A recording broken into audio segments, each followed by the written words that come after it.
What is up, YouTube? My Cowboys family here, bringing you guys the latest update on our very own Dallas Cowboys. And of course, as always, thank you so much for joining us here tonight. Take a second to hit like, subscribe, hit that notification bell, follow us anywhere and everywhere at My Cowboys Family. And of course, thank you for being here, guys. Again, another Fan Friday, the familiest of Fridays. We have actually some very surprising updates because some of this shit, like, you just can't make it up, right, when it comes to our Dallas Cowboys. Yeah, I mean, hey, we're going to talk about it all, good, bad, and ugly. Hey, a lot of good was supposed to be coming this week, and it did. But then a surprise bad today. You see the big X, and you already know, but we'll talk about it all. We're going to start off with that here tonight. But before we get to the news updates and info on the Cowboys, and, going to take a look at that ugly Carolina game that we lost 30-27. Going to take a look at the preview of this Commanders game, the Washington Commies. We're going to, break everything down on those two sides and everything in between. Injuries, maybe some trades. We'll talk about it all here. My Cowboys family. But before we get there, maybe let's shout out those that run the show. They make the thing go crazy here. Let us go live at least twice a week in our reaction streams and all that stuff. And that's the man, John Luna. That's right. Shout outs to him. I think he's back to back in it. He is currently in first place on the overall board as well. So he's looking for a three in a row. And of course, a lot of benefits come with that when it comes to raffles and things. But he's also the boss of the stream, and he's got it right there at 93 points. Shout out to the man, John Luna, who's almost fully loaded. 93 points as the stream boss, sponsor of the month. Currently the leader as the sponsor of the month for the month of October. So again, shout outs to Houston's own John Luna. Shout outs to him. Also, shout outs to Daniel Berry Sports Highlights. You can see he is the Cash App King. That's right. So big time shout outs to him, and you can see the leader this week. And I'll give you a look at who's the leader. It's a man staying skeptical fan. So shout outs to him as well. Skeptical fan is our representation here when it comes to membership gifting. He is the king of the membership gifting side of things, but he's not on the board on that side this time around. He is the leader of the Cash App, but we have the man Citizen Z with 5 gifted membership. That's right. I think we have Jet Lee in second place with 2, and then a surprise there at the end, which I think is on the Sheep dropping 1 in there. So shout outs to everybody who dropped a gifted membership and helped out the channel and helped out get somebody for the next month some emojis here at the very least. And you can drop them now and see the new ones because fuck Washington Commanders. And again, I can say that now. It's been after a minute or two of the stream. So hell yeah. So drop them if you got them. Shout outs to everybody in the house. And I think the leader, I said Citizen Z. Did I miss anything else? I think that's everyone. That's all the 4 spots. How do they get into this thing when it comes to there's a raffle coming up every month? There's shout outs for the top spots on multiple different boards. So let me shout out tonight's Fan Friday, silver level and star level. Right. Fridays we always say this, who's in the every night we say who's in the star level. Every night that's one of the perks. But the Fan Friday shout outs are for the silver and star. Yeah, and the over everything, of course.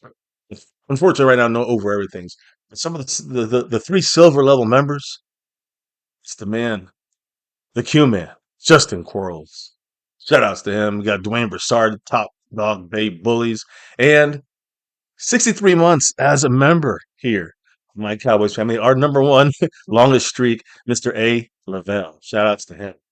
That's the silver level. The star level, top shelf. Aussie in the house. Jetly 44.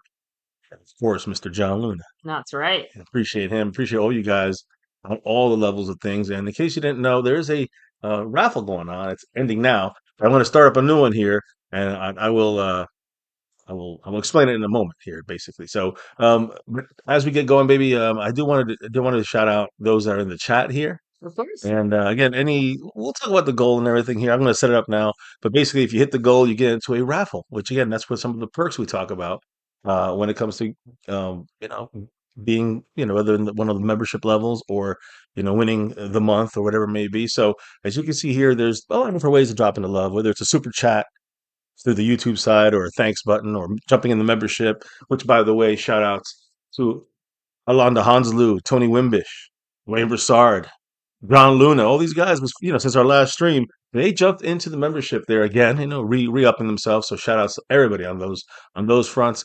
But once you're in the membership, I think now it doesn't even matter if you're in the membership. You can just gift memberships at a channel like this. So that's hugely appreciated as well.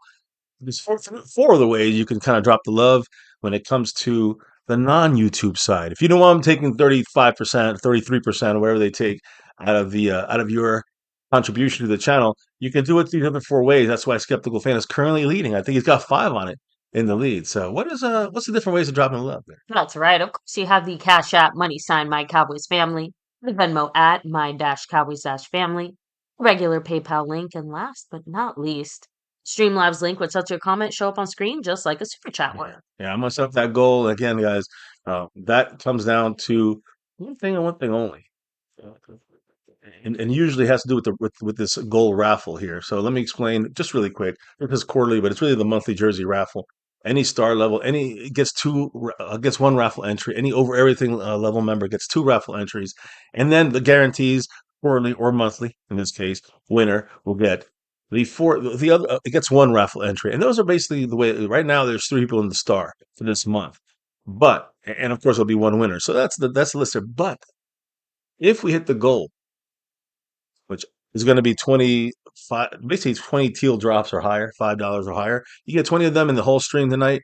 Then we will put a raffle up and get 4 names out of that and put it into this raffle here, which is, again, it's for a Sony Stitch jersey, any team, any sport, any name in the back, any number, any style. Any size. Yeah, so a lot of different, You've gifts. seen us obviously repping our own Yeah. during all of our game day live streams and obviously during our personal time as well. Yeah, so hey, it benefits it. And again, I do want to say that it's awesome when someone like John Luna does drop the whole goal in one shot. That opens it up. We technically will hit the goal on that, and then anybody who goes and gets into the raffle with the open spots that are left or have already been in it will get entered directly into this raffle. There's no pre-raffle. It goes right into the main raffle for the jersey. So everybody gets a chance then. It's a free for all to get into this thing. So anyways, that's it on my side. I'm gonna set the goal up. I want your side, baby, if you don't mind. And shout out to people in the house Of course. tonight.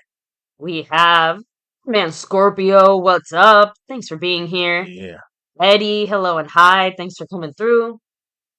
Rolling back a little bit, I see Daniel Berry Sports Highlights. It's the Indeed. Cash App King himself.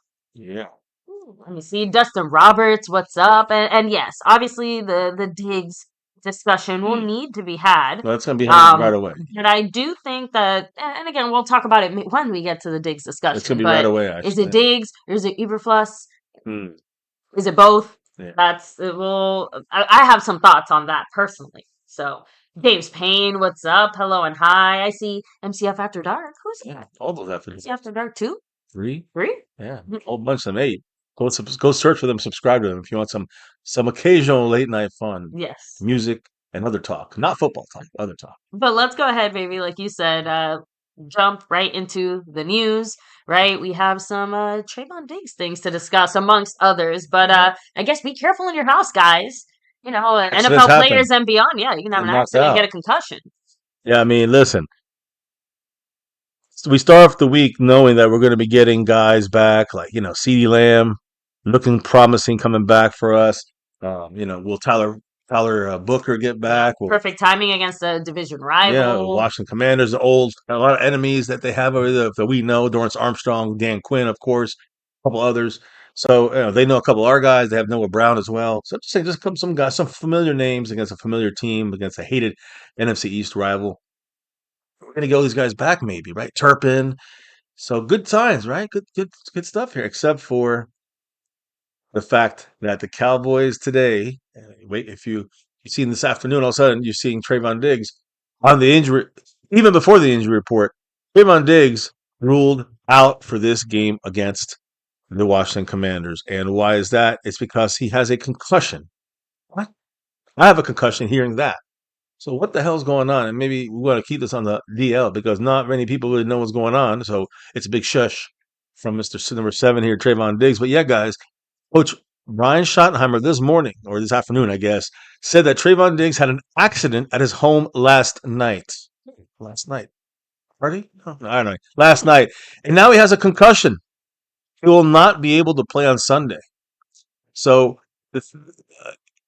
a lot of people kind of researched this. A lot of reporters were out there, so we're going off of all the true reliable sources. And what's being officially Right. reported. And the thing is that, again, nothing is really being reported. But the one thing that can be kind of be taken out of the mix, they're saying, is that supposedly, this concussion did not result from a dispute at his home. So, it wasn't like he got in a fight where he got knocked out or his head hit the ground because it was a fight of some sort.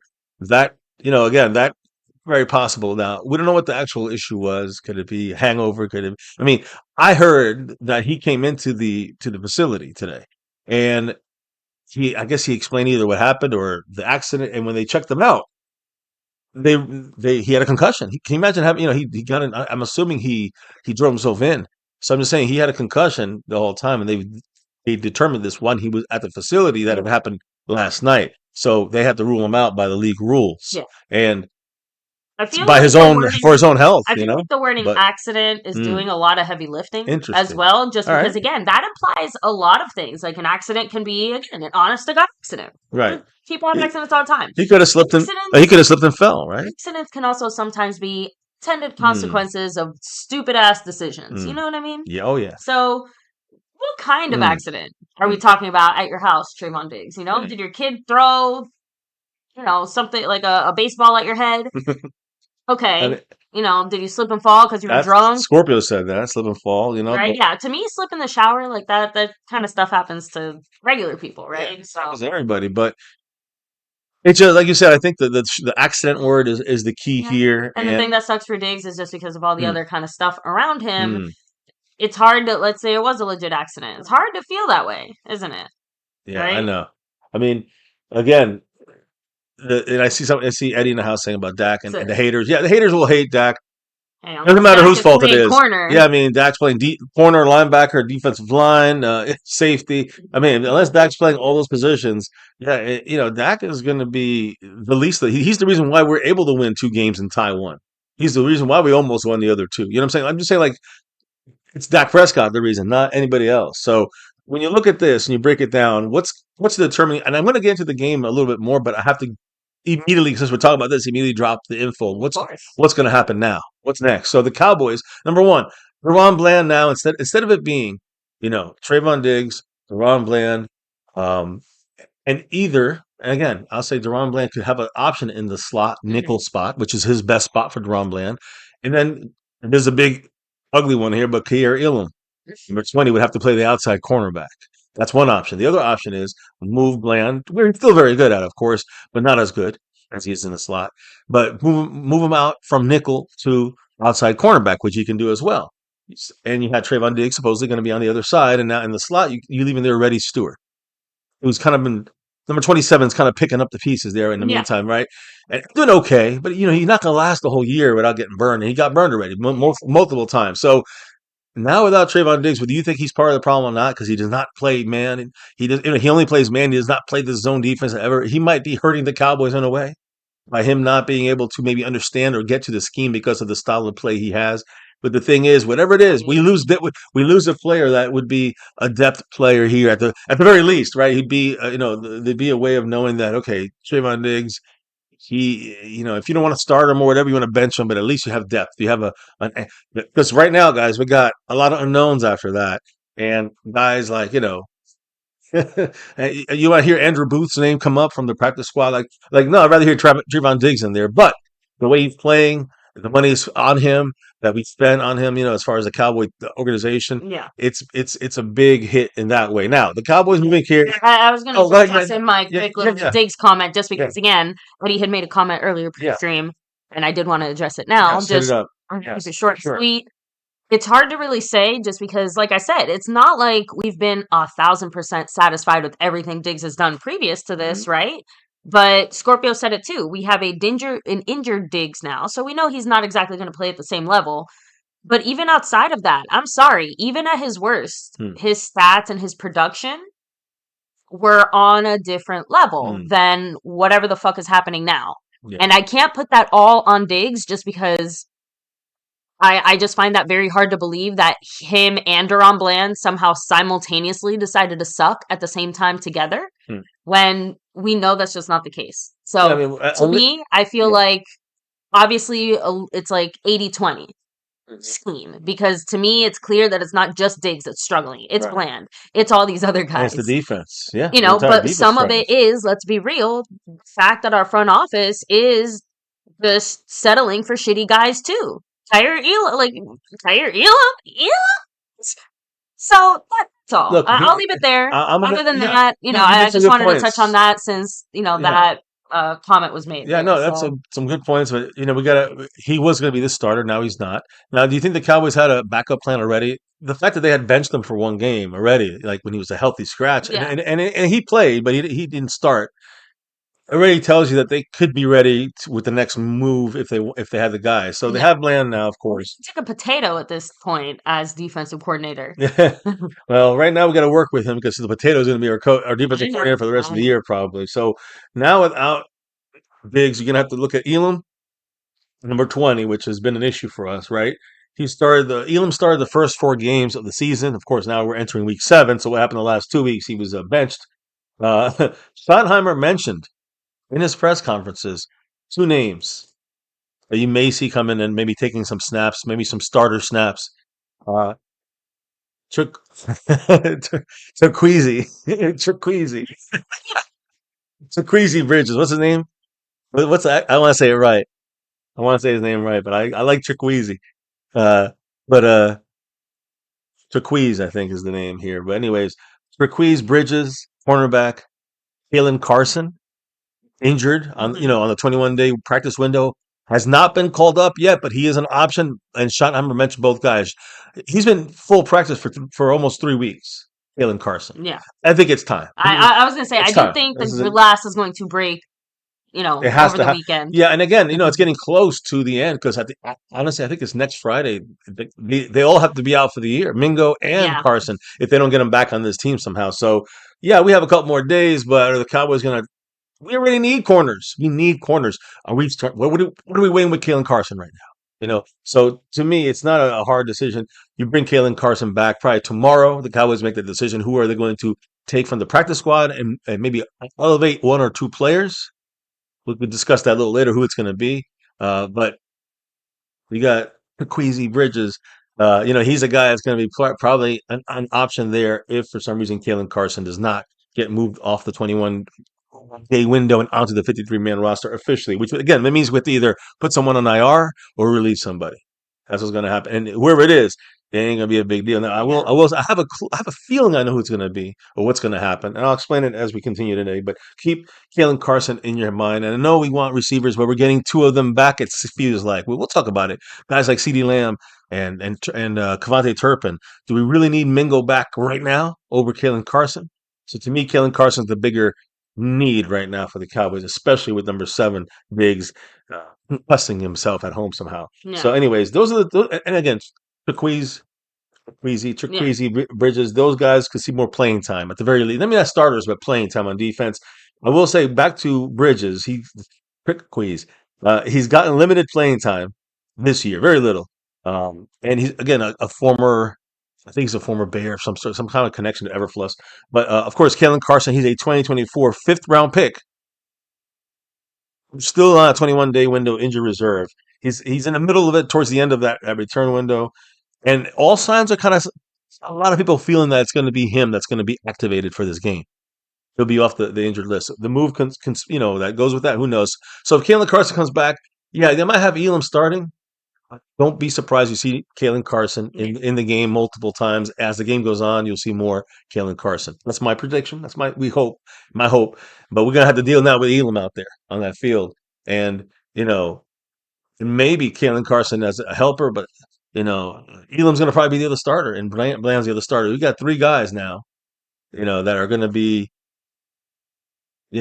stressed. Let's say with no pass rush, stressed, very stressed. Not that he was helping. Diggs played in all 6 of our games this year. He had 4 starts. He didn't start 2 games. Remember, he's recovered from the offseason knee surgery, but he was benched for one of those games last year. I'm sorry, in the last 3 years, I should say. Trayvon Diggs missed 22 games due to injuries. Remember, 2 years ago, he got that big deal. Anyways, any quick notes or thoughts on this, baby? Last kind of thoughts. That we're heading into dangerous territory here. We got Bridges, and we got maybe Kalen Carson, who's not even on the 53 yet, as if this moment, the morning of of Saturday here before game day. It So, just, what do you think about the situation at cornerback? And no it pass just, rush. it sucks that for an already shitty defense, we can't even enjoy like one or two of the few things that should maybe in theory be good. So, Yeah. and yeah, I think it just really highlights just how badly the Cowboys messed up when it came to the defensive situation overall. Right? Like, Yeah. obviously, once you're getting to fifth, sixth, seventh stringers, let's be real. It doesn't matter who you drafted. It's going to be really hard to make them successful, right? Cowboys are forcing But themselves to even use outside, fifth rounders to be starters. and that's the problem. That's the That's what key. I don't like. Undrafted guys are starting and or major backups for us. Offensive line, it's working out for now. A couple games you can do that, but if you need them for the whole year, they will break down. We've seen it happen. Yeah. I also think it also bodes interestingly as far as what we can expect from the future when it comes to Overshone. And like whenever they activate his window or whatever, expect them to do a similar thing like what they're doing now with Kalen Carson or whatever. Like he's not going to be reactivated until the absolute last possible second type of thing. And the Cowboys are going to keep it in the media on whether he will be. Yeah, or but they're won't like, be. hell, he'll be back soon already. He's going to be practicing. And that means 21-day window. Yeah. So that means that, hey, 3 more weeks. That ends up being almost past Thanksgiving. So in a way, they're already lying to us. They're just keeping. They're thinking probably when Overshone got hurt, they're like, he's supposed to come back to Thanksgiving, but he don't come back to the middle of December. We've got 2 full months of advertising. In October, we advertise he's coming back. It's really 21-day window. We advertise him coming back Thanksgiving. Not yet. And then December 16th, he's back. You know what I'm saying? Like, that's the Jerry Jones style. Yeah. Don't forget I said it to you guys. It's going to happen probably. But I do. I don't want to get too caught up in it because I do have DeMarvin Overshone. That's his old number. He's Agent 0 now. And I know you'll mention this when we talk about Washington, but I know we talked about it here in the chat, Scorpio and I. But the fact that Scary Terry won't be active. Yes. That's the only tiny good thing. But again, do we really want to sit here and be the type of team that actually needs to rely on starters being out? Yes. Yes, we have to now. I used to say no, but we have to on defense. We have no fucking choice. The problem is we shot ourselves in the foot. Like we got one foot back and then shot the other foot. Skeptical fan dropping that. Voila. A little bit of love. Thank you so much, Skeptical. He's asking the question. Diggs can stay home concussed. I'm actually not sure what the protocol is. Staying home as far as basically not a protocol. I mean, I don't know what the protocol is as far as you're supposed to take it easy. I think. Well, is this a home game or is this an away game? This is a home game. Okay, so then I mean, if we were traveling, I imagine maybe he wouldn't go. Well, I guess he's still. I'm not sure. But yeah, I think he probably would not travel with the team if he was concussed. That's kind of what I was trying to work out. And I'm like, well, maybe. But he probably will. I don't think he'll also be on the field and even in street clothes for this game. He probably just stays home. Actually, because the game is probably too overstimulating if you have a concussion. You don't want a guy out there. They usually take you to the locker room and stuff. They'll get you out of the way. So great point, Skeptical. I hadn't really thought about that. Thank you so much for that. $3 drop there, and that does count as the nice flex. Oh, he meant it sarcastically. What part? Whoopsie. What do you mean? Diggs can stay home concussed? I think he means that. Yeah, most people are. Here's the thing I've been hearing. Right, go to work, don't get concussion. Go home, get concussion. Jamal Burton, what's up? Jamal Burton's like, we need to let Diggs go. He's ready to just come. And that's my thing I'm trying to say here. A lot of people right now are kind of the whispers are, hey, we gotta let Trayvon Diggs go. This is enough. Enough is enough. We're all sick of him. Maybe when I posted about the information on the video short, 90% of the comments are like, trade. Some of them, I had to put a post. I had to pin a post and say, like, no one's going to trade for the guys you guys want. Nobody wants Trayvon Diggs and the contract. Skeptic said it. The way he's been playing, he can stay home all So a lot of people are like, just bench him. Cut him. Save money next year, whatever it takes. So he's definitely got his last year here. The Cowboys, even though it might not be all his fault. Like we all agree here, without Micah Parsons in the pass rush and in the style of defense that's being played as not his specific style and specialty, he's showing a lot of weaknesses right now. Yeah, with the concussion, it's just him seeing the ghost of man coverage. Maybe that's what it is. But I'm telling you right now, we are now going to deal with Trequezy Bridges now playing in there, and maybe for the first time in like a year and a half, Kalen Carson. So I'm just saying it's not the best. T. Bridgie.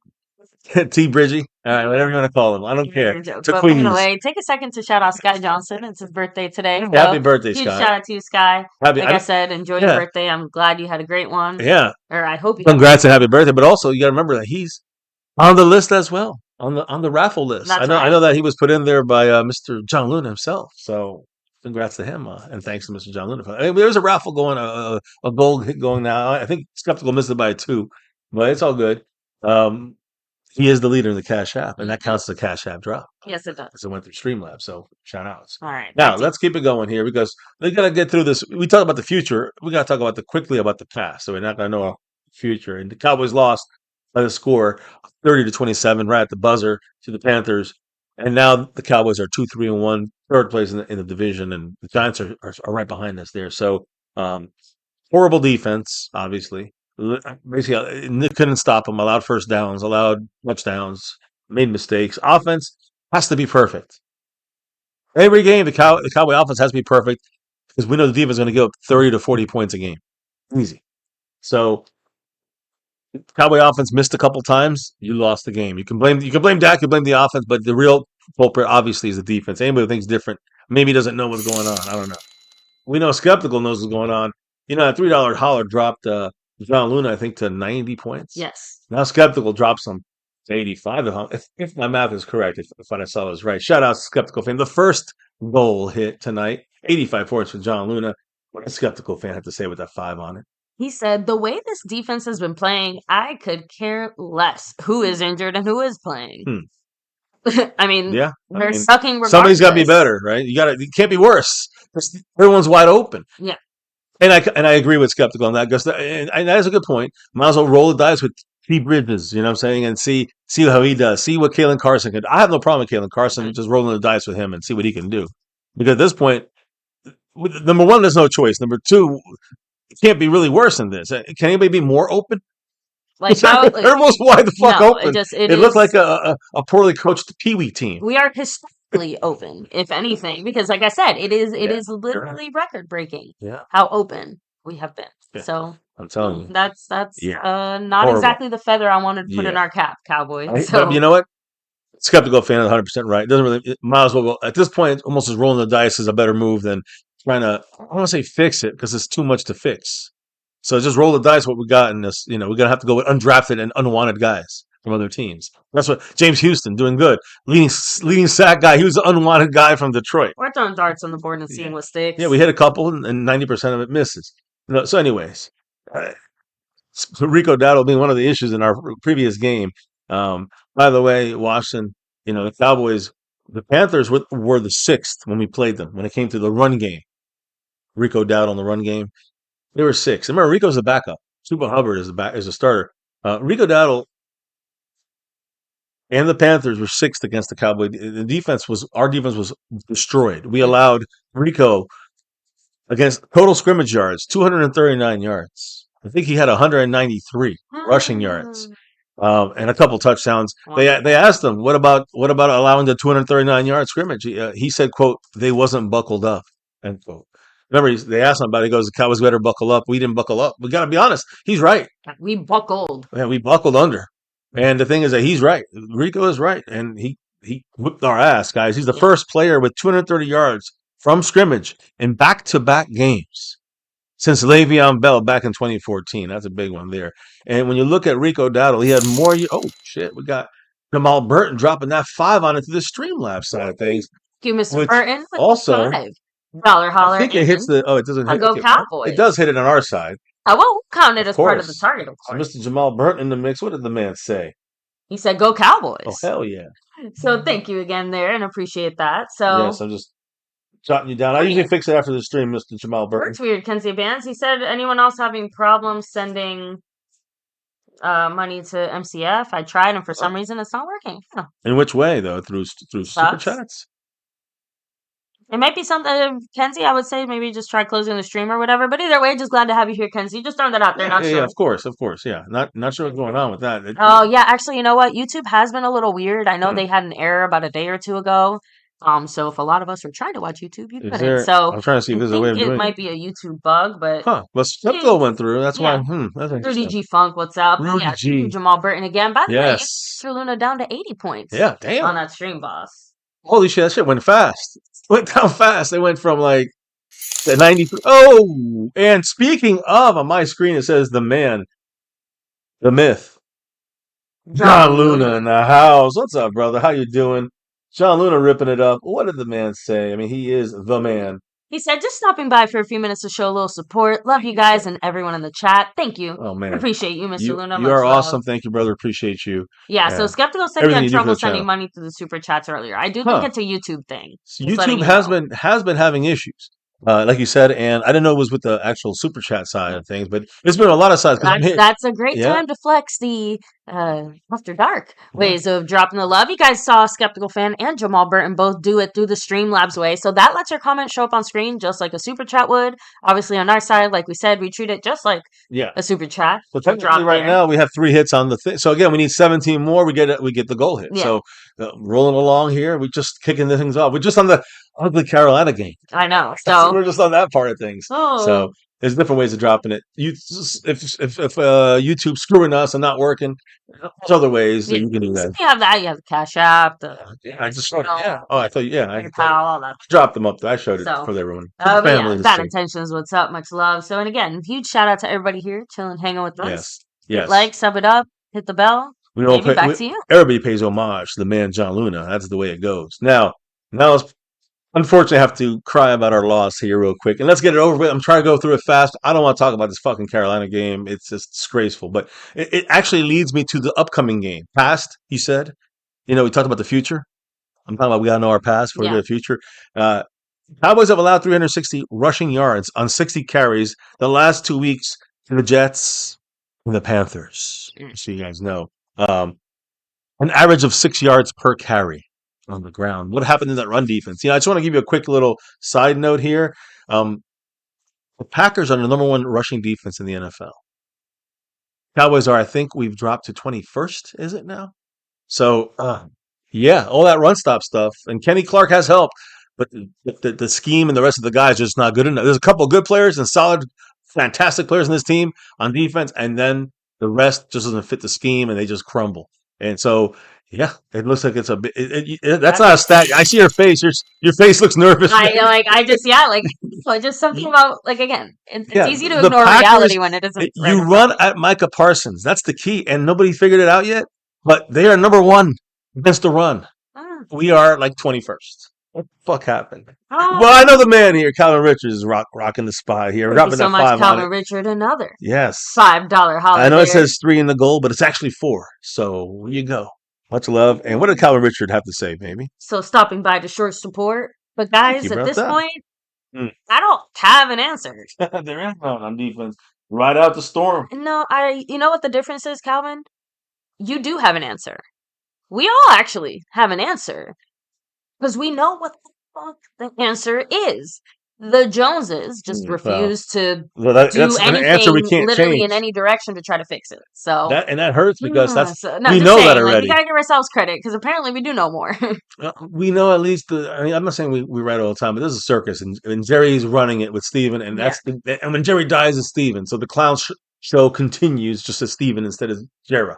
So look, it is what it is. I'm just gonna leave it at that for now. But we can't change. We can't make that big change. We gotta just hope we get lucky. We gotta luck ourselves into a situation where Jerry Jones will take a back seat for a minute, or Stephen Jones eventually has to take a back seat while the team is winning. We know Jerry gets in the way. We'll see if Stephen in the future gets in the way if we ever have a team that's actually in contention. Because this year it ain't it. And for those, I know. Listen, maybe I hear a lot of people saying, "Well, we're not going to make the Super Bowl, but we'll be a fun team to watch." I mean, I'd like to be happier watching my team, but I also know there's a lot of things go into it, like draft picks, and if shitty players do well, we're going to keep them because they had a good year a good year for them individually on a bad team, and that's not really being real about what's going on with the Cowboys. In some ways, I think it's kind of he just shined because nobody else did, and so and I'm not saying James Houston is that guy, but we got 3.5 sacks week 6 total. That's our leader in the league right now for a leader for us. With Micah, it was always, we're going to the 5, 6, 7 zone by week 7, 8. So again, Not just that's the pressures, and we get nothing from the defensive line. So yeah, we would have allowed the similar amount of rushing yards, a little worse in rushing yards, but a lot better in the passing game and coverage and all these issues that we're Yeah. having. So yeah, thank you, Calvin. By the way, got you down on the board, and he's I think he's him and Jet Li are battling for that second and third spot. John Luna in first place, currently on the overall board. John Luna, 80 points, stream bossing it. Let me get back to things here. Much love to everybody in the house. Kenzie, wise man, bad intentions. It's it should be working now through the super chats, but Yeah. if not, there's the dark way, which is Cash App, PayPal, that kind of thing. Anyways, And I think we did a decent job managing expectations. We kind of expected to here suck this on year, this channel, yeah, for sure. but like again, like I said, we're reaching historic levels of sucking on this defense that have never been seen before. So Beyond words, and gotta give credit where credit's due. hey, listen, we didn't buckle up against the Panthers. We sucked, and plain and simple. But I want to finish the running game catastrophe that we saw against the Panthers and against Rico Dowdle. Basically, with the Panthers being the sixth, I think they better not. They're like a top five, easy rushing offense. They were six when we played them. Now the Commanders, who come into play, the Dallas Cowboys and Big D this week, are the third best ground game in the NFL. So we'll go over that a little later when we get into the matchups and some of the keys to victory for the Cowboys and hopes we can win a game. But the main thing here is that we cannot stop the run against a sixth-ranked run team with Rico Dowdle. Are we going to be able to stop the Commanders? More powerful, a little bit better run offense. That's a big question right there. And then you could move it over to the passing side of the ball, pass defense, the Cowboys, especially on the big plays. Oh my goodness! And that's where I'm going to put the issue, I think. And I know the wife stepped out for a second, but she'll probably want to hear some of this. But we, unfortunately, with the big Matt Everfluss situation, oh my goodness, is bad. So the Cowboys have allowed more deep passing yards to Bryce Young in this one game we lost to them than all season combined. So yeah, take all year and all of Bryce Young deep passing yards. That's 20 yards or more. Take them all. Add them up. How many times he's done that? Yardage wise. How many yards he got in a deep pass? Add them all up. And in 5 games, he still didn't have as many as he did in one game against the Cowboys when it comes to 20-yard passes and deeper. We have no defense, Matt Everfluss. We have no defense. So just it's almost like new levels of suckiness for the Cowboys. And then you go back to that. And again, I hate to bring it down to like one play, but bring it down to the fourth down conversion where DaRon Bland was playing too far off of Hunter Renfrow. But it wasn't DaRon Bland's fault on that play. It's actually Kenneth Murray. Kenneth Murray's a job there, and he was late on closing in on that spot on that zone area, and that's part of the Everfluss folly on this team. Of course, it's player execution, but it's also scheme. That's just everyone's just a little bit late on. Everyone's just a little bit off on.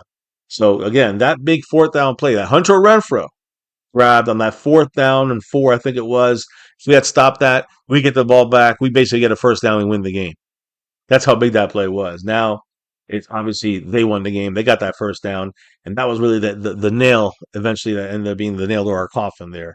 But according to, I guess you could say Everfluss and Schottenheimer, they believe that it was the right call. They felt good about the call.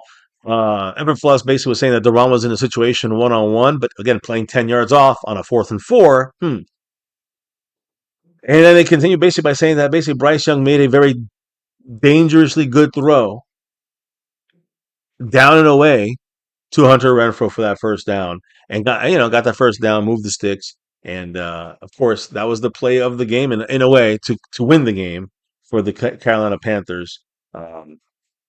But not the only. Again, Schottenheimer and others said it wasn't the only play of the game that determined the ending of this one. But yeah, and maybe thank you. They were.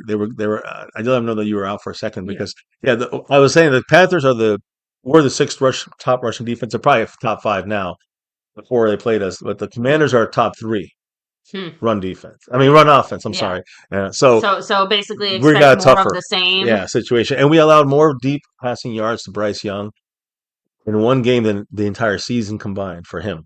Fuck. That means 20 yards or more. Yardage wise, he might have hit 120 yards mean, deep. We allowed like 200 yards. Let's be real. So the only we got reason that we crushed. weren't getting reamed like this was because we had some kind of passable run defense. Yeah. You know what I mean? Yeah, exactly. And when your run defense gets blown out and then we can't stop the run, allowing 6 yards. Again, the last two games against the Jets, remember this, and the Panthers, two teams you don't think are going to be running kings on you, but they actually are decent, and they ran all over us.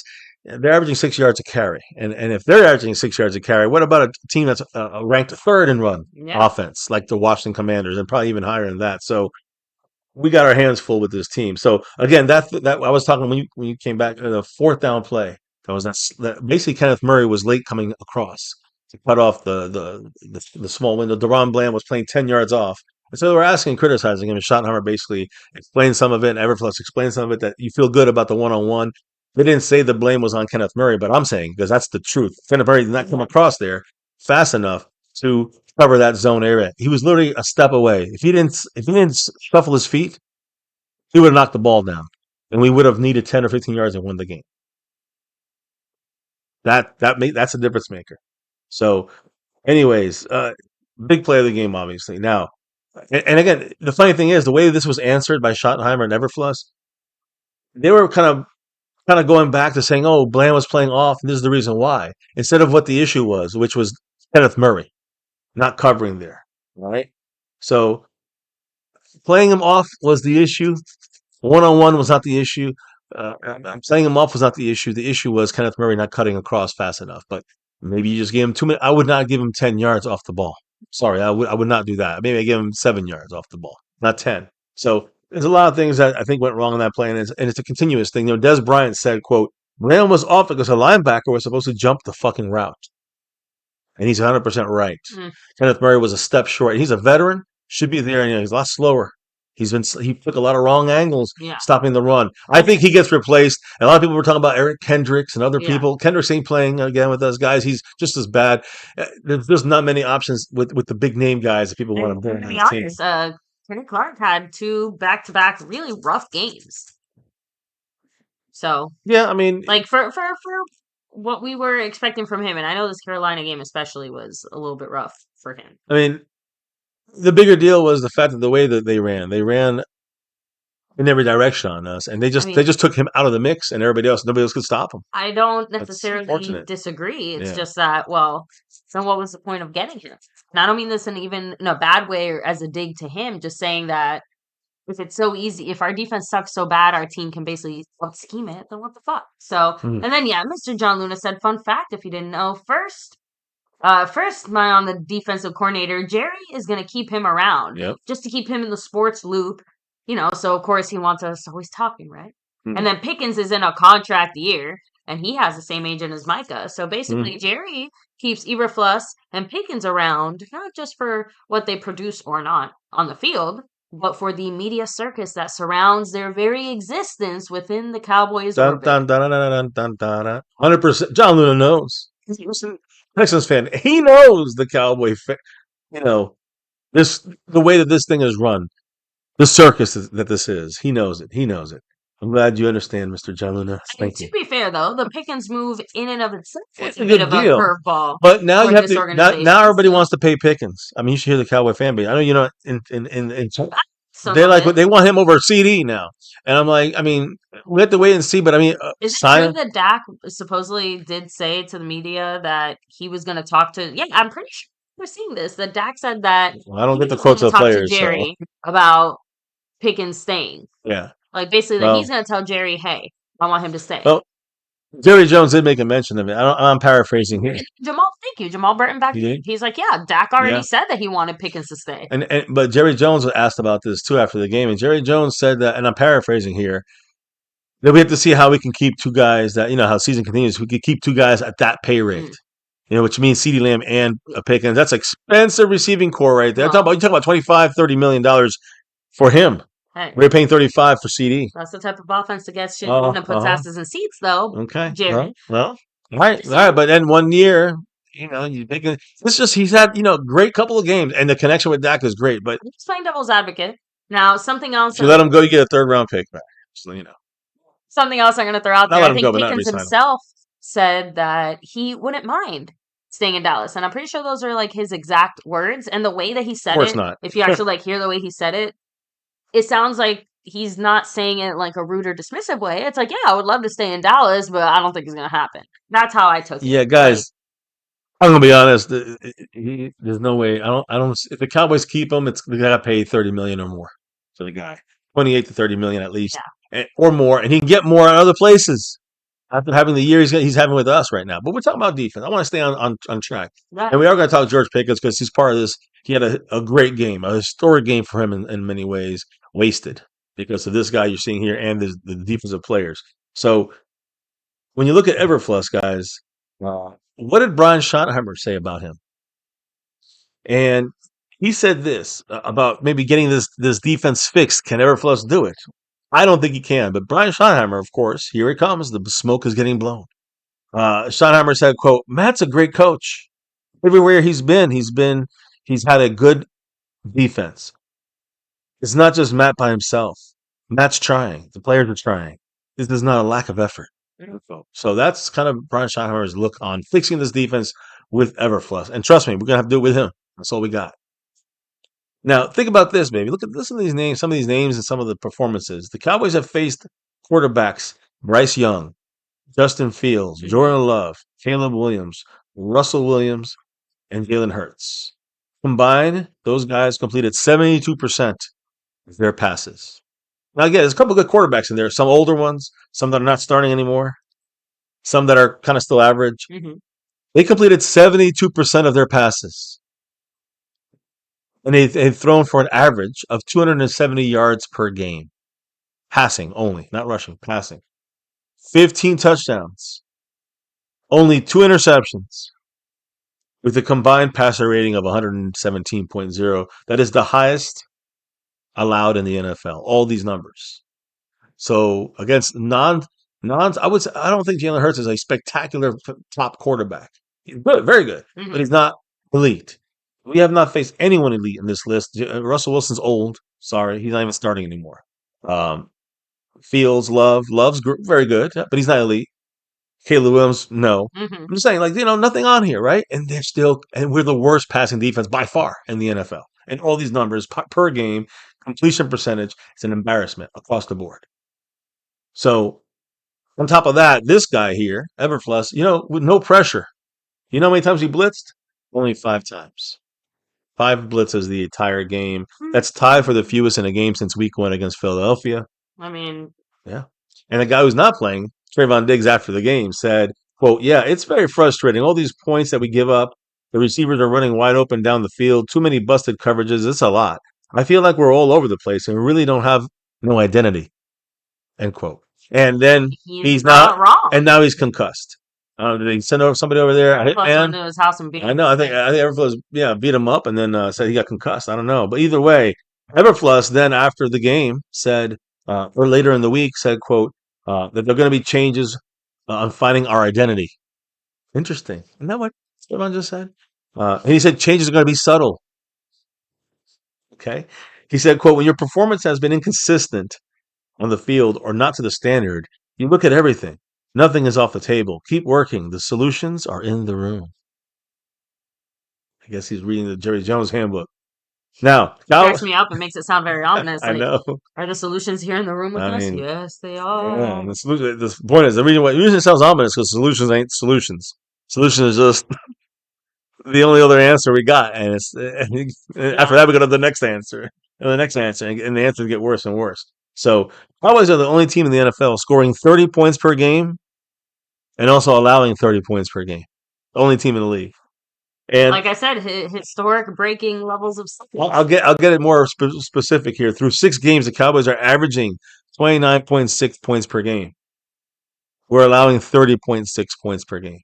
A whole point more than 29 per game. The Cowboys offense has, again, like I said, to win games, the offense now has to be near perfect, which gives the Dak haters ammunition if Dak throws a pick. It's all on Dak. Well, no, it's about this fucking defense, which sucks. So and again, a lot of the struggles occurred on our defensive line. We kind of discussed that. So now let's go to the offensive line and the offense. How about that? Not even the offensive line, just the offense. And the issues we got going on here, okay? Because the Cowboys' offensive line now two guys back, Tyler Smith, I'm sorry, it was Tyler Smith and Tyler Guyton. We got the left side all. Yeah, those two guys were back, and we did horrible against supposedly a worse defensive front. So that was a big struggle for the Cowboys. But the one guy who did not struggle is that $3 holler you saw there from Mr. Skeptical Fan number 3, Mr. New Guy, George Pickens. He's the one that actually had a historic game in a way, and really, I'll talk more about that in the sense of again, credit where credit's due. Doesn't matter what else the rest of the team did. He personally has stepped it up and filled those very considerable Ceedee Lamb cleats. In the end, I want to say, what about play calling in this thing here? We'll go back to him in a minute, but what about play calling by Schottenheimer and Clayton Adams? To me, that last possession on offense. Remember, we went threw the ball to the running back, lost 5 yards. Threw the ball running back in the screen, lost 5 yards. Threw the ball again for 5 yards. We punted the ball. That's what we lost the game right there on offense. Gave it out. We were dominating offense. All of a sudden, we dumped it down 3. That's not Dak. That's the play call. So a screen, a check down, and a check down. After the Cowboys were attacking all game, attacking down the field very well. I do not understand that on the offensive side. Why would you take your foot off the gas? Yeah. And Brian Schottenheimer said it. He said, quote, I called a horrible final possession. So he admitted he takes blame that he did it wasn't Dak, it wasn't the receivers, the running backs, the offensive line. It was the coaching again. Schottenheimer play calling again. Unfortunately, on this one, it's on him. So he said he had a horrible possession when it comes to play calling.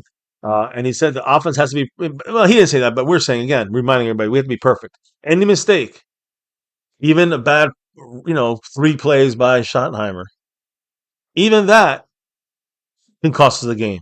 We have to be perfect, and we weren't. So, listen, I'm going to say this about Schottenheimer. I enjoy how he calls plays, like the way he, in the flow of a game and how he kind of calls plays, he sets up things. But I don't enjoy all of his plays that he calls. I don't know if you understand what I'm saying, but I know you kind of have a lot. Maybe some you like the overall scheme and the pattern and the flow, but every once in a while when he throws in those stinkers, it's like that individual play really fucking sucks. Or a combination for whatever reason. He decided to bring out 3 of his worst configured ones. Right for that one moment. And honestly, it's not even that the plays themselves were necessarily bad. It's like trying to put your right shoe on your left foot. Like something about it just didn't fit that moment in that situation. It felt forced and it didn't feel clever. It didn't feel smart. It felt dumb. Yeah. And I feel like that statement is only backed up by the fact that they were so easily able to stop us and basically flip us the bird before they went off and took off. And they took off the rest of the clock and won the game, basically, because we couldn't stop them. Now, I'm going to say this here as we're kind of wrapping up the offensive side of things. 2 guys I want to mention. Dak Prescott. Unbelievable year still. Even if I think he missed a touchdown. That's still me. I know we don't want to look. Hey, we have to be perfect. We could have won this game without needing that touchdown, but that cost us 4 points. It cost us the game in a way, right? But it's really the defense that can't stop anyone. So here's the thing.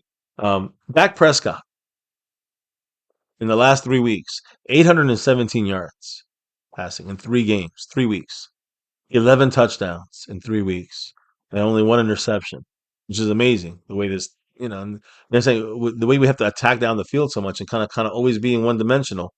Only 1 interception allowed in 3 weeks, the last 3 weeks. So the Cowboy defense, though, has given up 90 points in those same 3 weeks. These are 3 fantastic weeks by Dak, and all made ugly because of what we have here on the defensive side and what we've allowed on the defensive side. So again, the Cowboys are 1-1-1 this year in those games that the Cowboys defense has given up 90 points. We're 1 win, 1 loss, 1 tie. And the defense has given up 40 points. I'm sorry. We're 1-1 in those games that the Cowboys, that Dak Prescott, the last 3 weeks were 1 win, 1 tie. 1 win against Jets, 1 tie against Green Bay, and then this loss against the Panthers. In those games, the defense gave up 40 points. We lost 22 points, which we won, and 30 points, which we lost. All right. Which is weird. Wasting Dak's year, a prime year of Dak Prescott. Let's be honest. It's being wasted this year, in my opinion. So I mean, yeah, no, you're yeah, not wrong. yeah. And I think there's another guy we're wasting this 1 year is George Pickens, that we only guarantee 1 year of him. Because right now, guys, he had a career game. He had 2 career games already in a way, right? Uh, and these are not padded stats either. This is them knowing he's the only guy that we got. We have to pass the ball. We're down by whatever, and they know it. And he's able to still do these things. He had 11 targets, 9 catches of those 11 targets, 168 yards receiving. He averaged 18.7 yards per catch. Of course, had 1 touchdown. The longest was that turnaround twist move he made, 45 yards. And of course, he smacked that guy in the face too. What was that? No, that was the catch a tough catch, and then he smacked the guy in the face. But yeah, that one he tried to hurdle the guy. I think the point is that George Pickens, uh, incredible game against the Panthers. He also this maybe his 5th straight game with a touchdown. So for week 1, no touchdown, but the last 5, he scored a touchdown for the Cowboys. Big things for him. Yeah, I was gonna say he took that Yeah. week 1 game personally. And not only that, but think about it. Most of these weeks have been without CeeDee Lamb. Yeah. So If anything, I have to be honest. My biggest concern when it comes to Pickens is, can he handle going back to being a number 2? Not necessarily because I think the role itself is going to chafe at him, but less I shots at think him. the general lack of production. And it's not to say that I think he's not going to produce still at that spot, just that, well, you're not going CeeDee's to be gonna take Dak's some of favorite them. boy anymore. Well, But at the same time, maybe it's the other way. Maybe CeeDee Lamb gets a little jealous of, Pickens being maybe used too much, or his secret third option where everybody's happy, I guess. well, I think that depends how much we throw the ball. The thing is that Pickens, I think that he will be the most. I don't think CeeDee will get upset in the sense of like he's still Dak's number 1 guy, but to me, there's an automatic connection that you see with Dak and Pickens. That you saw with Dak and CeeDee Lamb as well, but not this quick. But again, you look at a guy who is, again, to me, CeeDee Lamb doesn't have necessarily the diva tendencies the way that Pickens does, but he just bursts. He has some diva tendencies, CeeDee Lamb. They're different. He acts out differently than someone like Pickens. Pickens, if he does feel like he's getting 11 targets, 9 catches, he still might get 6, 7, 8, 9 targets a game and catch most of those, if not all of them, and still have very productive games, but not like this. But as long as he has good productive games, I think he'll be fine. But if he don't have to have the 9 catches a game for 168 yards and a touchdown. But if he has, 85 yards, a touchdown, and 6 catches, and we win, I think that only heightens him for the future. He's a team player. I agree. And remember, he's playing for a contract. Keep that. Never forget that. In games without CeeDee Lamb, he's had 19 catches, 359 yards, 4 touchdowns, and 154.6 rating when targeted. Massive numbers. All this without CeeDee Lamb. Specifically without CeeDee Lamb. So keep that in mind. And then you look at his whole season rank, he is 6th right now in receiving touchdowns. I'm sorry, let me rephrase that. He has 6 receiving touchdowns. That is tied for first in the NFL. Tied for first in most receiving touchdowns. He has 725-plus yard receptions. That's tied for second in the NFL. He has 525 receiving yards. That's 3rd best in the NFL. 3rd best. That's what a team that has CeeDee Lamb on it, right? Yeah. And he also has 28 first down catches. That is 3rd best in the NFL. This is a monster player right now for the Dallas Cowboys. A true number 1 on a team with another true number 1 like CeeDee Lamb. So now I'm also going to say this. George Pickens is one of 5 players in the last 30 years. The last 30 years, I mean, since we won a Super Bowl. He's one of 5 players in the last 30 years with 500-plus receiving yards and 6 or more receiving touchdowns in his first 6 games when with a new team. So, again, he's adapted so quickly. It's not even been seen in 30 years. It's not by any team, not just the Cowboys, any team, guys. He joins Randy Moss in 1998 with Minnesota and 2007 with New England, Terrell Owens in 2004 with Philadelphia, and Amari Cooper 2018 with the Dallas Cowboys. So he's the 4th guy of that group. That's crazy, right? 2 of them being Cowboy situations. Now, that's it from the game. I'm not going to kill us anymore with this, but I do have to kill us with some Jerry Jones talk because you have some information on Jerry Jones and his maybe trading deadline thoughts here. Are we going to make a trade here at the deadline? Are we going to make a move for someone here? Yeah, and especially with the situations happening and Diggs hurt and everything else, like, Yeah. what is going on there? Okay, but this was before Diggs even being hurt. All this was said before Diggs' injury. This was said earlier in the week. But now take a listen to it and tell me what you think about it when you're done. Now I'm going to give you a couple names that I've heard. Now, to start things off on such an interesting note, Jerry straight up said on 105 Through the Fan that there's nothing untouchable in reference to what? Well, when it comes to the picks that they got for the whole Micah trade, So, basically saying yes. they're not opposed to bargaining them or make a trade. negotiating Yeah. with them. So keep that in mind. He also said, quote, if we can improve our team and it makes sense for what we give up in the future, all of it's there. We have major, major, major resources that we wouldn't have had we not made that trade. I promise you, yours truly or anybody associated with the Cowboys has got our eyes really open to the way that we can help this defense and certainly don't want to preclude anything on offense either. There's nothing untouchable in our resources to help our team. And there's no way that I'm at a point right now to where I do not want, sorry. And there's no way that I'm at a point right now to where I would not do something because of where we are into the season, 6 games. I would go as early as I would if we were talking 3 games back. Interesting. Jerry also said if there's a trade to help the defense, we're in position to make that trade. That doesn't mean that we're going to make one. And I don't have a trade in mind right now, at all. But that comes about right now if someone is calling on the phone. What do you think, baby? Because I think that he's bullshitting us. He'll get someone like a third level guy on a trade, a 6th-round pick, something like that's what we'll see. In my prediction, at most, at most. I mean, at least he kept some of his, less coherent rambling. A name that we've heard.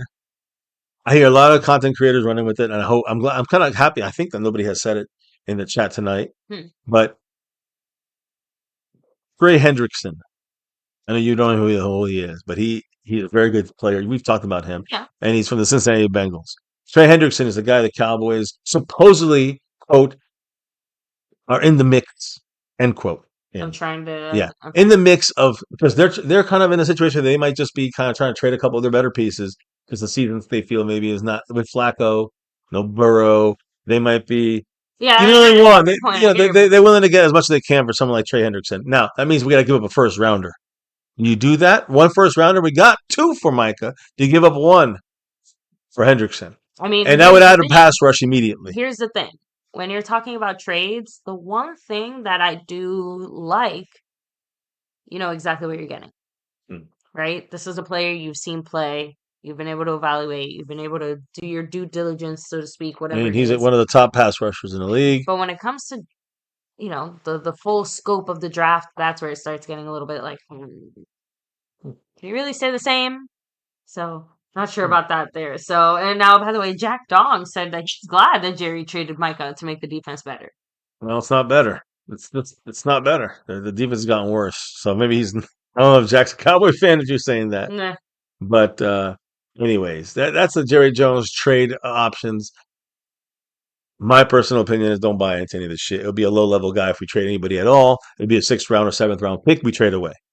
That's maybe at most a 5th rounder or something crazy. That'd be insane for me to think about doing. So what did the Cowboys do this week when it comes to the roster and injuries?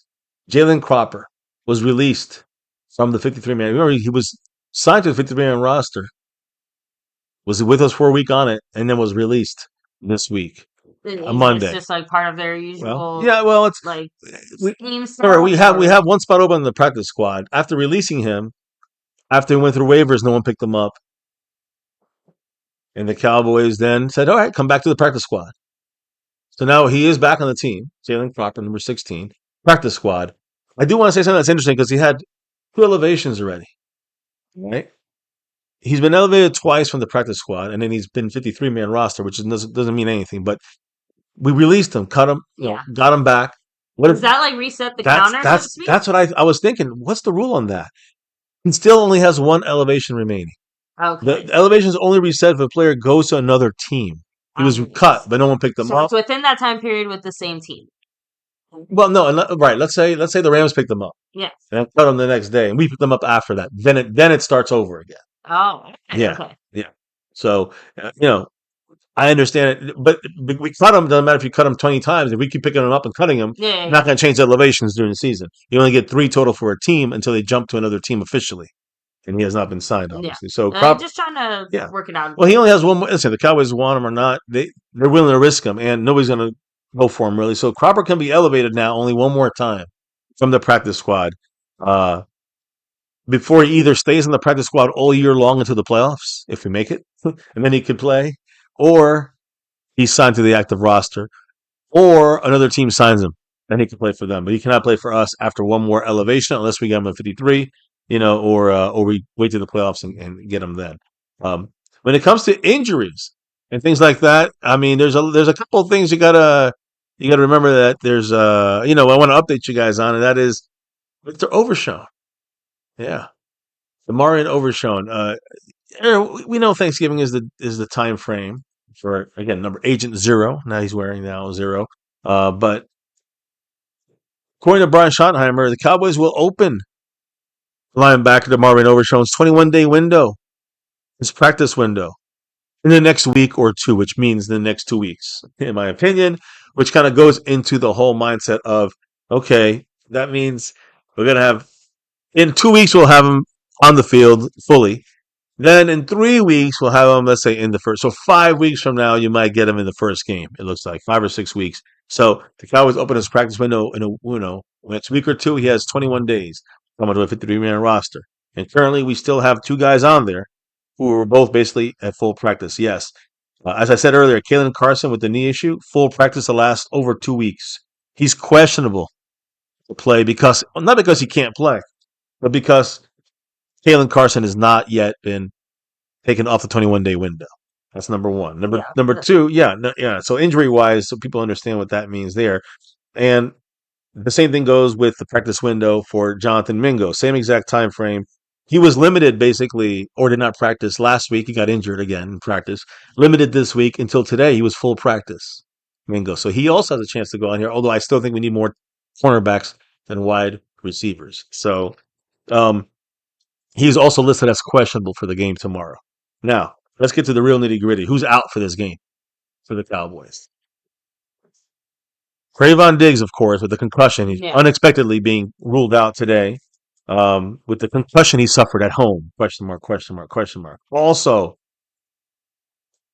a backup, even third string guard, Trevor Keegan, with a neck issue, guys. He was limited in practice on Wednesday, not practice on Thursday, not practice today. He is out for this upcoming game. So those are the only 2 guys out those are the only 2 guys that are out. It was just going to be this third string guard.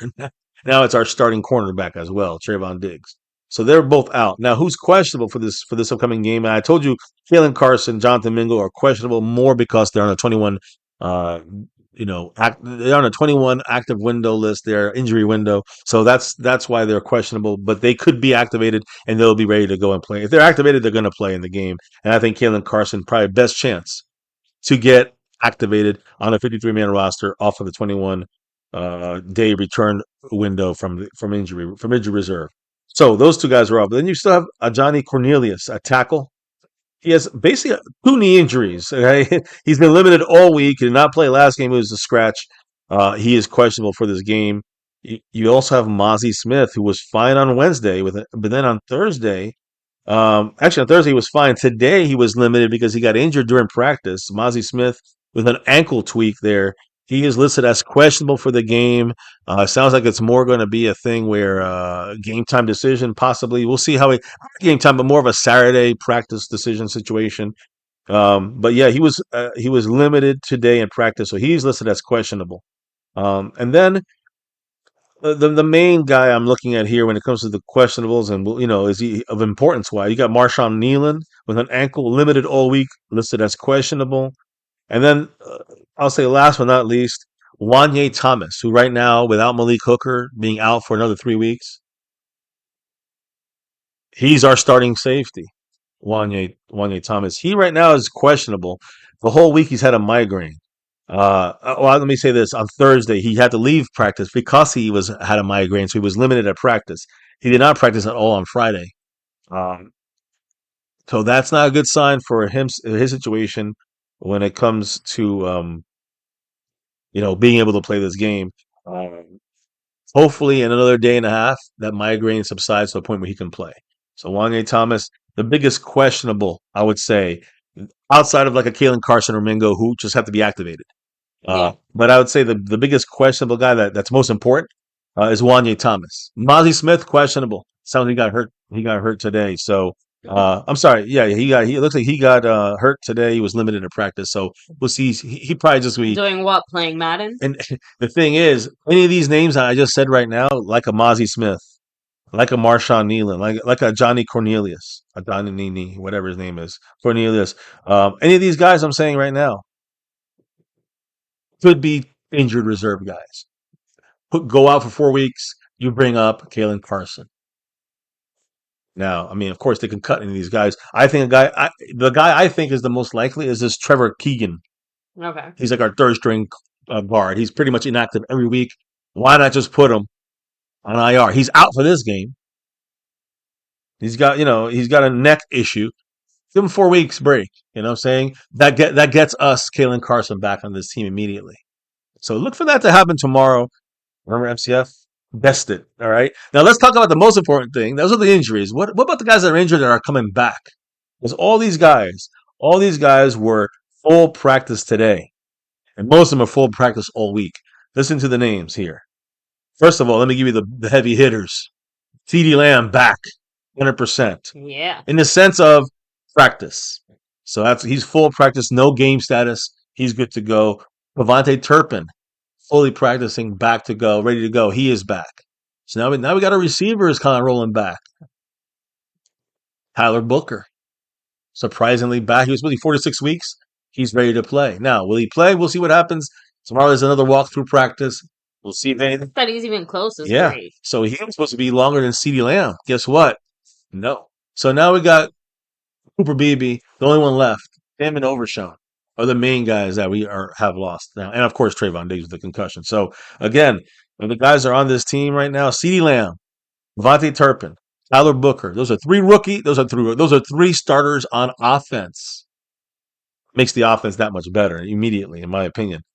Other guys that are back without any injury designation, even though they're banged up a little bit this week. James Houston, good to go for the game. Jack Sandberg, who was out last week with the concussion. Just for depth reasons, I'd say we need him in there. But Jack Houston's back and ready to go. Tyler Smith with the knee, he's good to go. Donovan Wilson with at safety, elbow and knee, he's also good to go. All these guys should be playing on Sunday against Washington. So that's some good signs there for this upcoming battle against the NFC East rival Commanders. Now, let's put up the Commanders kind of drop those emojis if you got them, because fuck the commies. Commies suck. Washington commies. Let me go through some names you might have heard before. Noah Brown. He's, of course, Washington Commander now. He already missed 4 games, Noah Brown, this year. Today they put Noah Brown on IR. Oh, wow. So he's missing 4 more games. So he's going to miss 8 weeks total at least. And again, the word is that it sounds like he did something to make the injury worse. Sometime last week, he practiced for 2 days, then did not practice, then did not get to play. He was ruled out for the game last week, and now he's out for this game, and now he's out for 4 more weeks. So Noah Brown not having a good time at this point of his career there with the Washington Commies. And on the Washington side, when it comes to today's practice, Terry McLaurin did not practice. We know he's ruled out. Dorrance Armstrong did not practice. Deebo Samuel, who's, by the way, on the Washington Commanders. I know some people may have forgotten that. He's been injured. He also did not practice today. Chris Rodriguez did not practice, and Ali Ho did not practice on this Thursday game.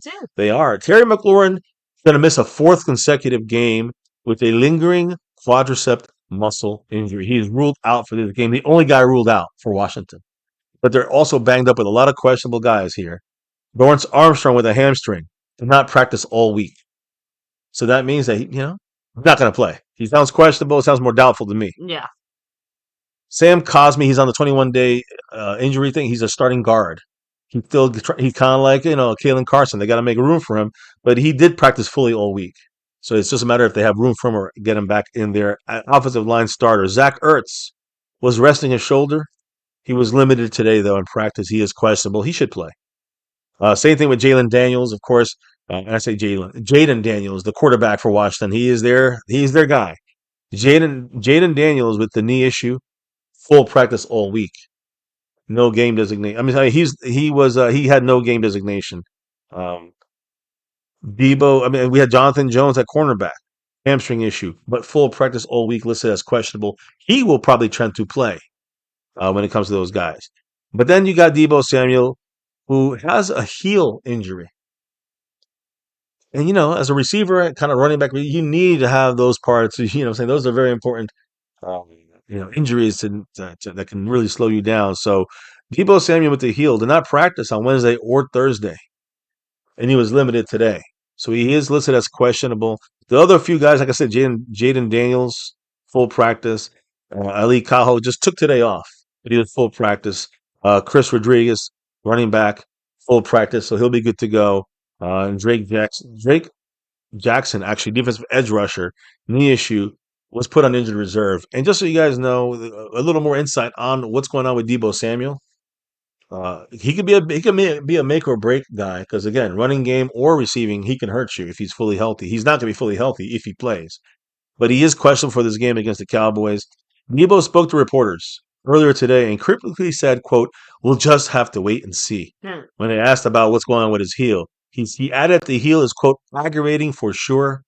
And the fact they're saying that he even spoke at all about these things, and he also got a limited practice, even after 2 did not practices, feels like there's a little bit of optimism for the Commanders that maybe he'll be able to get some snaps in this game for Week 7.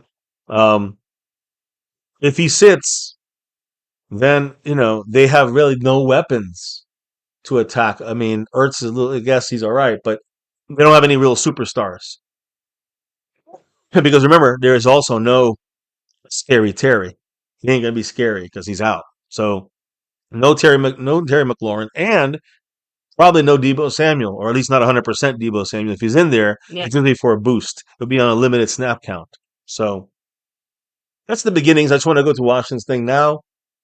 Stephen Jones made a little comment about this upcoming game against the Washington Commies and what we may have to do when it comes to the time frame, because it is an afternoon game. Yeah. 3:25, I think, Central Time, 4:25 our time. We have a special East Coast stadium time. that apparently, Yeah. Only hurts Jones us. doesn't know how to work the curtains. But Stephen Jones said, as far as like dealing with the sun during one of these afternoon games, he said, it takes a scientist to figure that out. In all seriousness, you need a sundial during the day for whatever reason. But no, we've got a good system in place with our football ops guys and got a great feel for how that works. And Schottenheimer is all set for it. We actually talked about it. It can be a home field advantage if we stay on top of it. And I can tell you, Coach Schottenheimer is on top of it. That's great to know. We've never had a home field advantage when it comes to these late. This is our first late game at home. This is our first afternoon game at home. Remember that. So it's very interesting how this is going to be handled, by Schottenheimer. It's the first time we're going to see how he handles the sun, which somehow has always hurt us, not the opposing team. I don't understand it. So when you look at this game coming up, baby, because I know a couple things here, a couple keys to winning, and I just want to throw out there is the fact that the Washington Commanders, their offensive points, they score 26.3 points per game, but they run for 151 yards per game. That is at least third best in the NFL.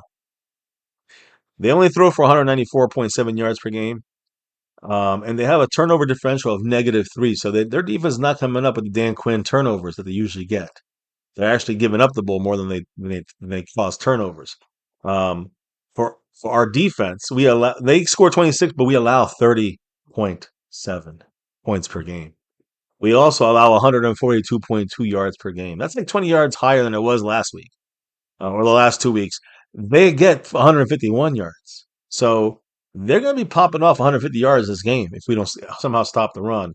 We allow 269 yards passing per game, a total of 411 yards, 411.7 yards per game. So again, it's going to be tough to slow down a good running team. The only advantage we have is they have no real weapons anymore, nothing healthy. So Yeah. if we focus on stopping the fucking run, it should be close. Question mark. What about our offense? Now that's where we stay in the game because of Dak and the offense. So we scored 29.7 points per game. We run for 117.2 yards per game. Not great, but better than we expected. We're passing for 270.3 yards per game this year.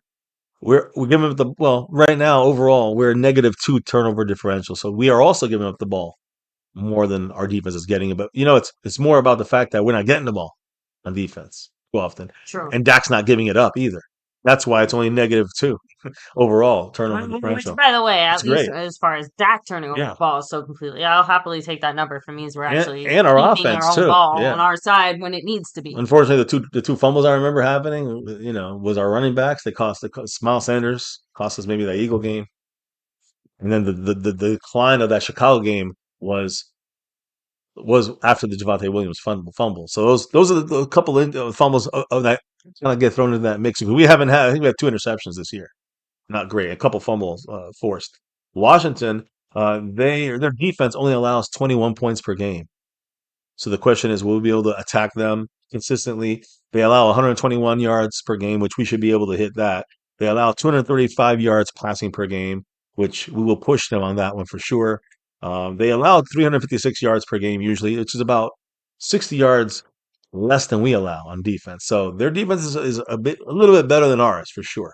Now, keys to victory for the Cowboys is not look. Number one is this. This is it's a physical matchup. It's a physical matchup, physical game. Yeah. And Cowboys have been kind of out physical in pretty much everything. So that's what I would say to watch. Both teams have a lot of injuries.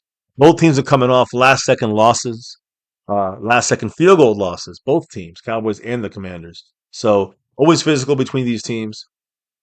Number one thing is the trenches. We always say that, right? Offensive line, defensive line. That's where you really win games. You know what I mean?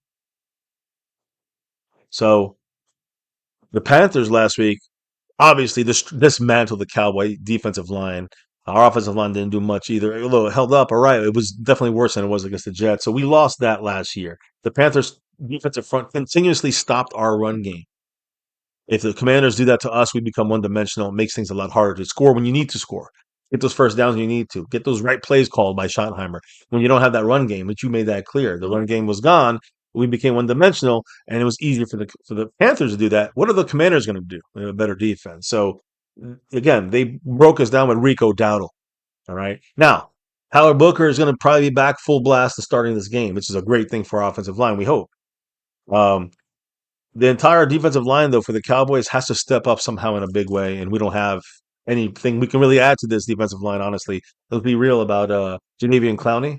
He hasn't done great in the run game. Yeah. He hasn't done great in the pass game. He's been a waste. Get rid of him. So, again, he might be a guy we release to put in Kalen Carson and Mingo on here as well. So, again, at this point, it might be worth it. Who knows? I mean, gotta try something. Holding up right now, the point of attack on defense and not getting pushed back. Other than Kenny Clark, everybody else is getting shoved around, including $20 million fucking Osa. I know. All right. So we need more pressure. We need, these are the things that will make a difference in the matchup.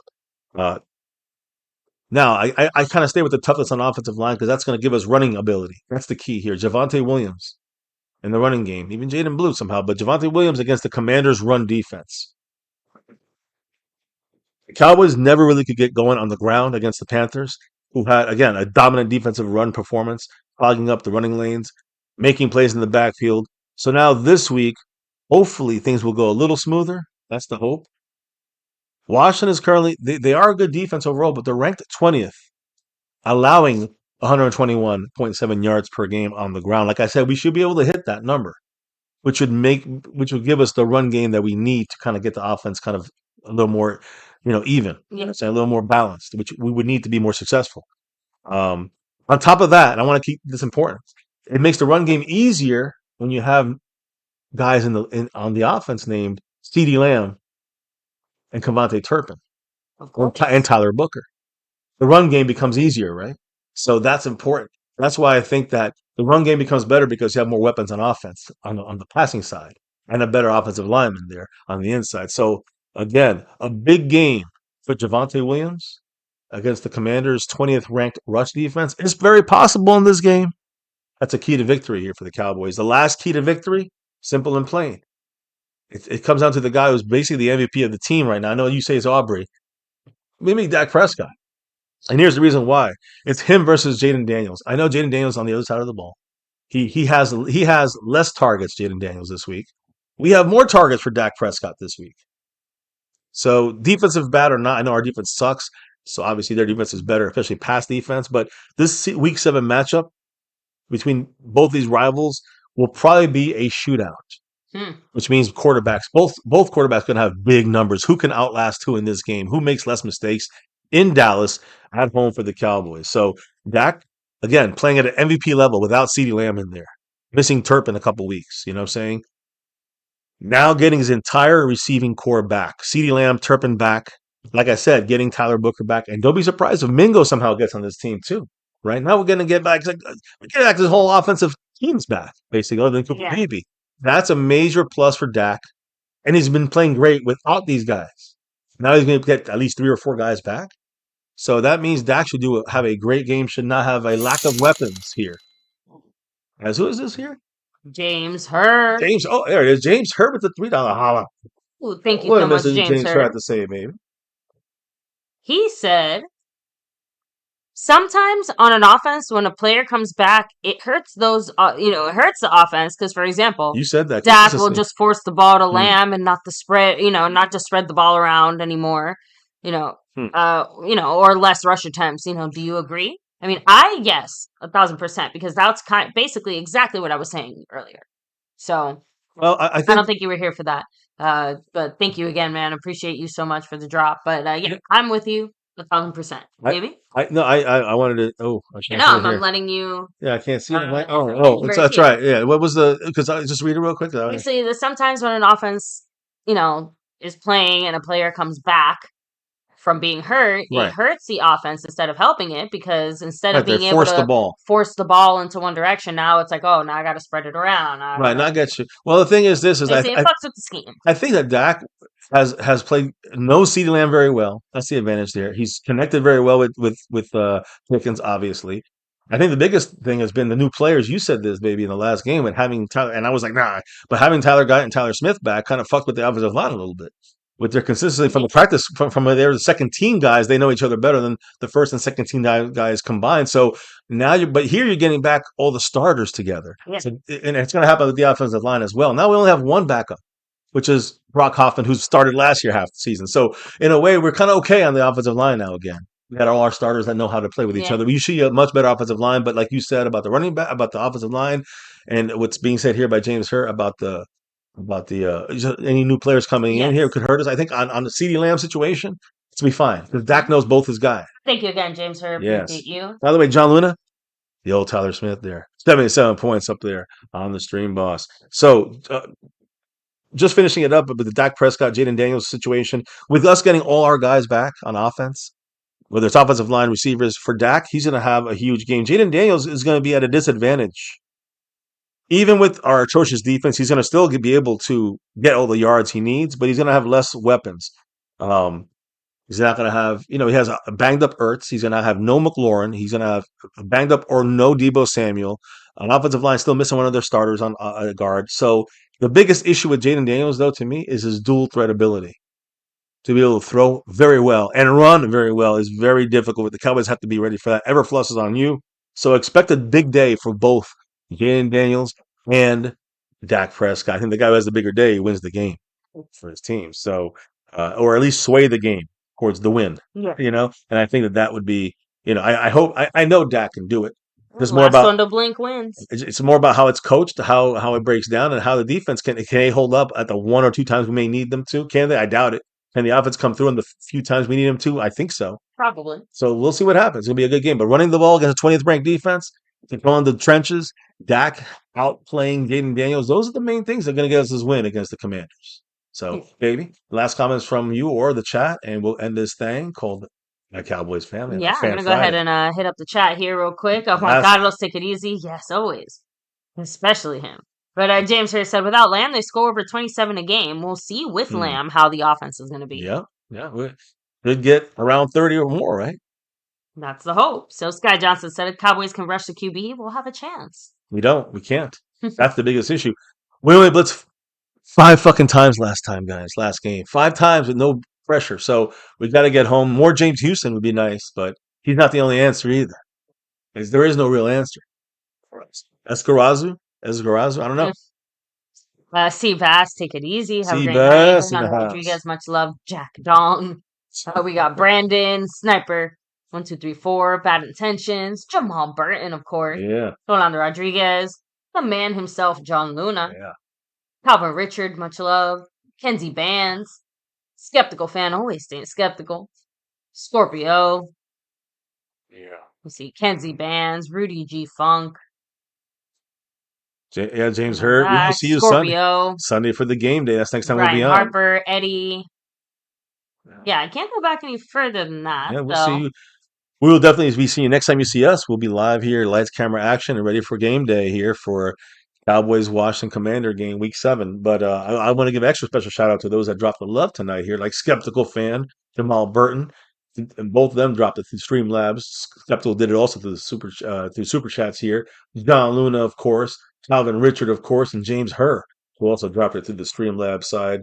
Shout out to all you guys for all different ways you drop love and support this channel. We truly appreciate you guys. Can't do this for the 8+ years we've been doing this here on YouTube without your love and support on that side. And hopefully we'll have a lot of fun on Sunday, making it at least a close game, but you know you're going to get our passion no matter what. So we'll see you then here on My Cowboys Family. Now, on that note, baby, it is time to get on out of here. So before we can officially drop out and clock out of here for the night, we'll tell everybody what we got to do and why we do this thing. My Cowboys Family. Of course. It's that navy blue, that silver too, and that star over everything. Win, lose, or draw, good, bad, or ugly. Here on this channel, we always rep that star over everything. And of course, here for over 8 years, and into 9 seasons right now, with live stream reactions and updates. Been doing it for a while here on YouTube. Can we do it? Can we get to 10 years? And I don't know. Guys, here in this channel, can't do this without you guys' love and support. So never forget. Number one thing here on My Cowboys Family, as always, go Cowboys! We've got to somehow get that 6 and beyond after we got past week 6. I know. Guys, much love to all. Seriously, thank you all. We'll see you for game day, game afternoon, I guess you'll say, right here on My Cowboys Family. We'll be live about 20 minutes before the game starts. So make sure you check in with us early. And, of course, we'll have the raffle stuff ready to go for the goal. And, and you guys, maybe getting in for easy entries there if you join us. If John Luna's around. So appreciate you all. Thank you guys for being here, hitting that like and subscribing and hitting that bell and all that good stuff. But before we can officially drop out of here for the night, baby, let them know we got to drop before we drop out of here. We got to drop the beat. Oh, yeah. Well, that's a wrap right here, My Cowboys Family. Guys, thank you for rocking with us here. Once again, you can be anywhere. You're here listening to the news, updates, and all the information on our Dallas Cowboys that we can bring you as real as possible without bias, but with real passion, fandom. You know how we roll. You guys been here already. You guys know how we roll. Have a good one, guys. Enjoy your weekend on this Fan Friday. And, of course, we'll see you back here on Sunday afternoon for the Washington Commies at the Dallas Cowboys. You know what's happening. You got a quick recap of the Carolina game. You got all the injury stuff, the Jerry Jones talk, the trade possibilities. Yeah, don't buy it. Of course, the Tommy preview and more right here in My Cowboys Family. What happened, Trayvon? What did you do? Slip and fall? Cardi B, she hit you with a frying pan? What happened? Anyways, here at MCF, here in My Cowboys Family, it's about that navy blue. That silver, too, and that star over everything. Never, ever forget the number one thing right here, My Cowboys Family. You guys rocking with us. Hit that like for the stream. Hit subscribe to the channel and hit the notification bell on to all videos. We'll see you back here on Sunday afternoon for game day. Follow us over there on Discord at My Cowboys Family. Information is in the description. Same thing with social media at My Cowboys Family, Twitter, and all that stuff. So Instagram, all that. On that note, guys, take care, stay safe, much love to all, and never, ever forget, go Cowboys!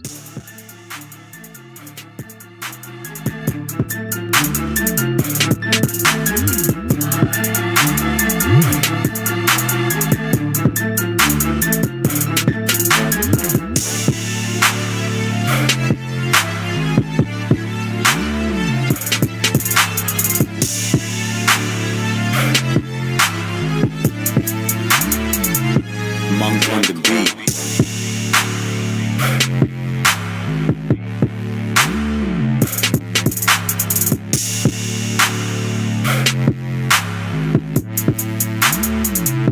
Monk on the beat.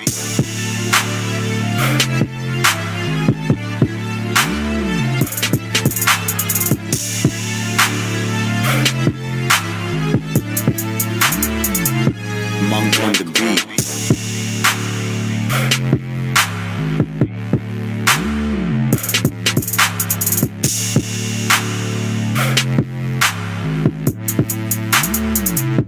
Monk on the beat.